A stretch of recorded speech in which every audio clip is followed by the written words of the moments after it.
Good day everyone, I'm Cruzal Lorzano. We are assigned to discuss about the chapter 4, which is the Constructivist theory in teaching social studies.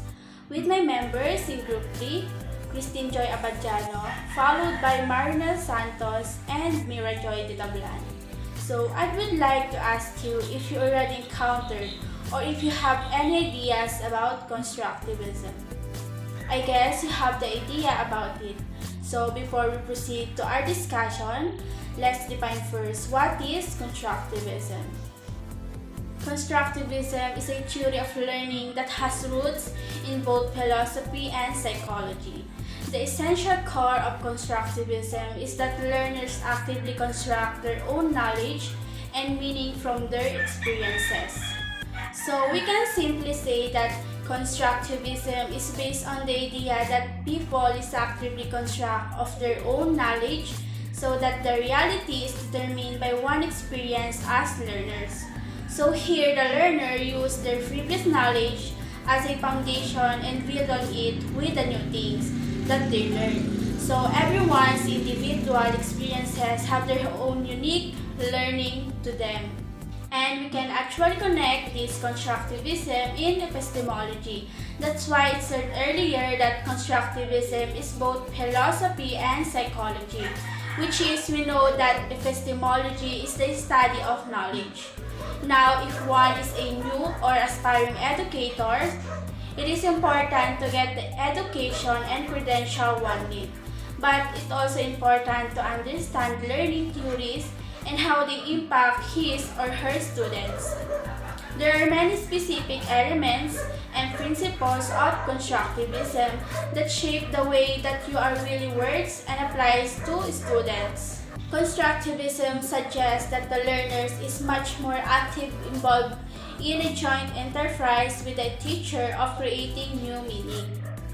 The theory of constructivism suggests that the learners construct knowledge out of their experiences. So with this definition, we can simply explain that it makes learning with creating learning through experiences. We know that learning is more meaningful to students when they are able to interact with a problem or concept. And also this will help them to engage and motivate your students by making them take more active role in learning process.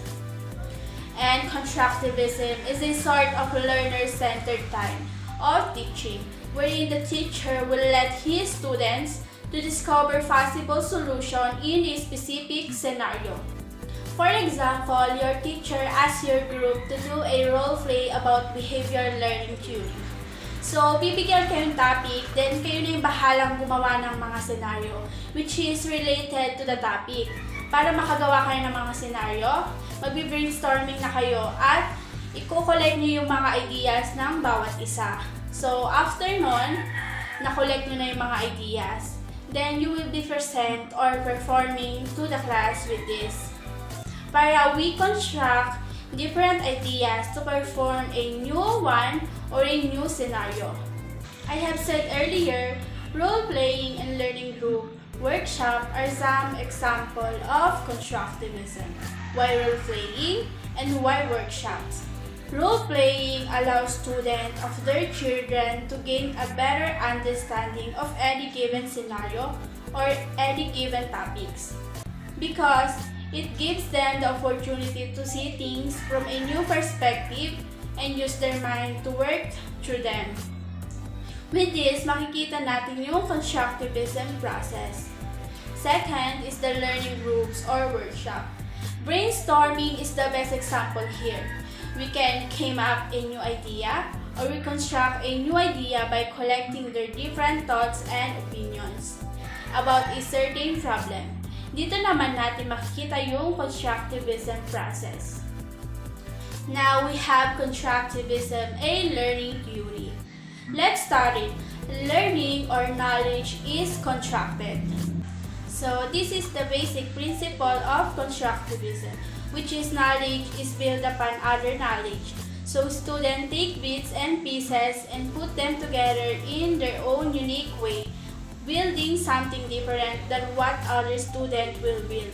So that the student need to have or in order to construct knowledge is basically those previous knowledge is their experiences, their beliefs, their insights.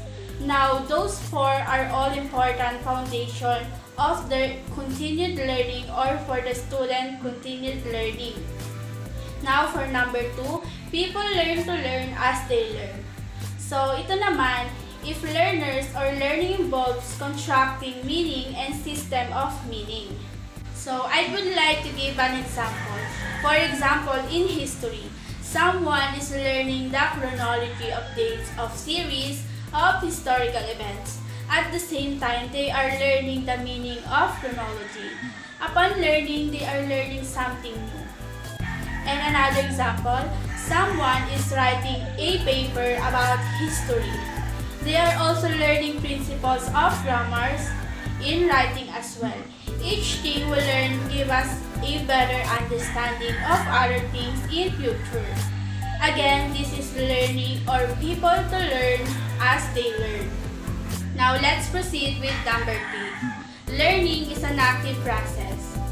So we can say learning involves sensory input to construct meaning. The student needs to do something in order to learn.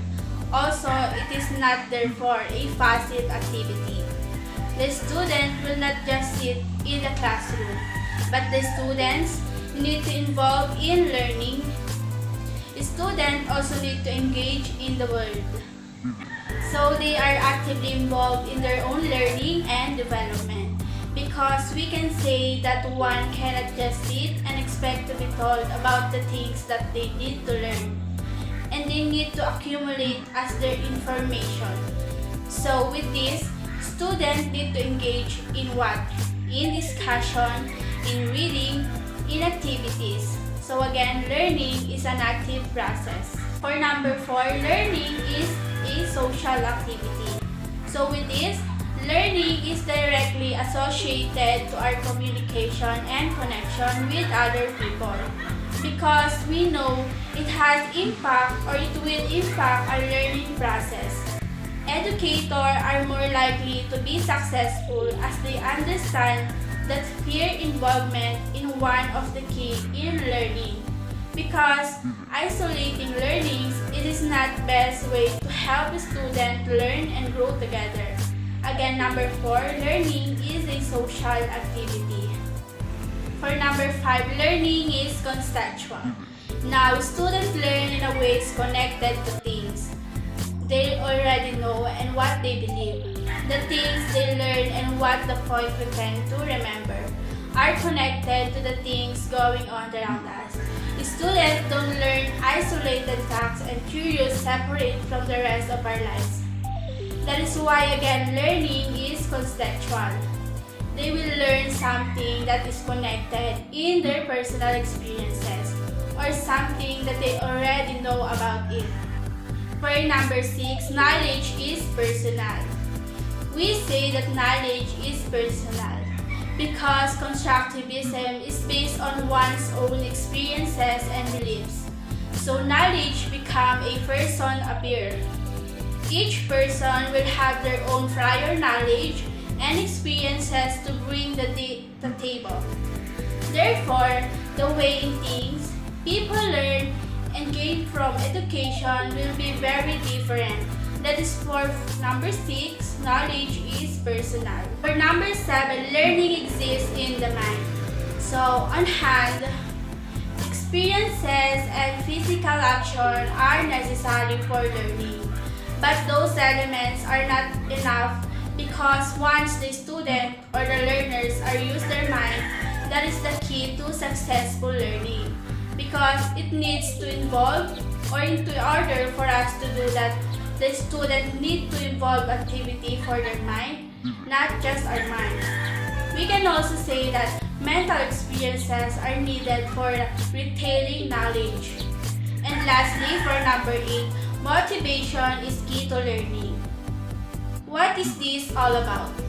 Students are unable to learn if they are unmotivated because we know that the teacher needs to have voice to engage and motivate learner or learners to active their mind. and help them become excited about education. Now, without motivation, it's difficult for learners to reach into the past experience and make connection for new learning. Now, we have the basic tenets of constructivism, and these basic tenets means the principle. For number one, knowledge is not positively accumulated, but rather it is the result of active cognizing by the individual. Cognition is an adaptive process that functions to make an individual's behavior more valuable given a particular environment. Cognition organizes and makes sense of one experiences and is not a process to render an accurate representation of reality. And lastly, knowing has roots in both biological, neurological construction, and social, cultural, and language-based interactions.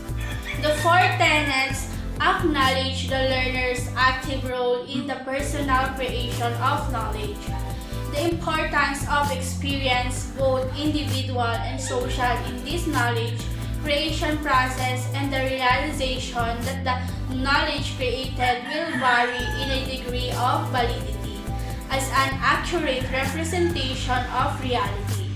Now, these four fundamental tenets provide the foundation of basic principle of the teaching, learning, and knowing process as described by constructivism. As will be seen, however, these tenets may be emphasized differently, resulting in various degrees of types of constructivism. Now, speaking of types, let's focus on types of constructivism. It is essential to point out that constructivism is not unitary, theological, or theoretical position. Rather, it is a continuum or spectrum. The assumptions behind this continuum vary along several dimensions and helpfully in the definition and support for multiple types of constructivism. Typically, this continuum is divided into three broad categories, and here they are. This is the cognitive constructivism, radical constructivism, and social constructivism. Now, let's start first with cognitive constructivism. And what is this cognitive constructivism all about? This is typical, associated with information processing, and relies heavily on the component processes of cognition. To emphasize that in order to acquire knowledge, as individual has an active role in cognizing any stimuli that part of him or her experiences. Meaning, the cognizing for the learners or the children to learn, they must have the prior knowledge, his or her experiences, in order for them to accumulate knowledge easily. Also, cognitive constructivism is an adaptive process, is essential in this kind of knowledge creation. It maintains the idea that an independent yet knowable reality exists. It states knowledge is something that is actively constructed by learners based on their existing cognitive structure. So basically, ang mga bata ay natututo or mas madali niyang makuha or mas madali niyang gamitin ang constructivism or cognitive constructivism. Exists knowledge, therefore, learning is related to their stage of cognitive development. For the simplest term, the cognitive constructivism, they emphasize accurate mental construction of reality. Whereas radical constructivism, it emphasizes here the construction of coherent experiential reality. And for the social constructivism, emphasizes here the construction of an agreed upon socially constructed reality. So, those are the differences of these broad categories of the constructivism. Now, for the continuation of the other types of constructivism, I will give now to the second reporter, Miss Christine Joy Abadiano. Thank you for listening. Again, I'm the first reporter, Crisel Lorzano from BS